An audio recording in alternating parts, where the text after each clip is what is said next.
Hi అండి, welcome to Parvati mini vlogs.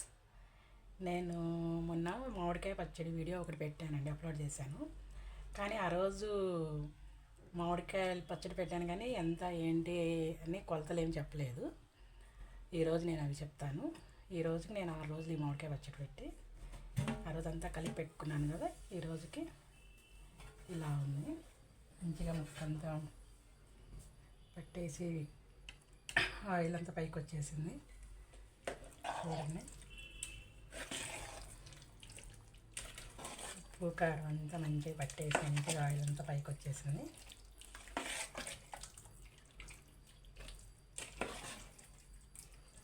రోజు morning evening మంచిగా కలుపుకోవాలండి. మార్నింగ్ ఈవినింగ్ మంచిగా కలుపుకొని పెట్టుకోవాలి. అయితే ఇది ఆ రోజు నేను కలిపి పెట్టాను కదా, ఎంత అని చెప్పలేదు మీకు. ఆ రోజు నేను ఈ డబ్బాతో 5 డబ్బాల ముక్కలు తీసుకున్నాను. 5 డబ్బాల ముక్కలకి ఇదే డబ్బాతో కారం తీసుకున్నాను. ఒక డబ్బా 3/4 వంతు, అంటే ఇక్కడికి ఉప్పు తీసుకున్నాను. సేమ్ ఇదే 3/4 వంతు ఇక్కడికి ఆవపిండి తీసుకున్నాను. ఒక 50 గ్రాములు, అంటే ఈ గ్లాస్తో ఒక గ్లాస్ మెంతిపిండి తీసుకున్నాను. ఒక 1/2 కేజీ ఎల్లిపాయలు పోసుకున్నాను. కొంచెం ఒక 100 గ్రామ్స్ ఎల్లిపాయలు పేస్ట్ చేసుకొని వేసుకున్నాను. కొంచెం మెంతులు వేసుకున్నాను. ఇంకా ఆ రోజు అంతా కలిపి ఆయిల్ 1 కేజీన్నర ఆయిల్ పోసి మొత్తం కలిపి పెట్టుకున్నాను. ఇవాళకి 6 డేస్ అయింది. మంచిగా ఉప్పంతా కరిగిపోయి ముక్కలు పట్టేసి మంచిగా ఆయిల్ అంతా పైకి వచ్చింది, చూస్తున్నారు కదా. ఇది ఈ పచ్చడి ఇంకా 1 సంవత్సరం కాదండి, 2 సంవత్సరాలు అయినా ఎక్కడికి చెక్కుదరదు.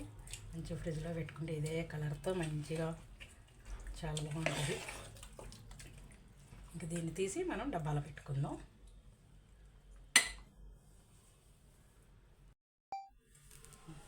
చూసారు కదండి,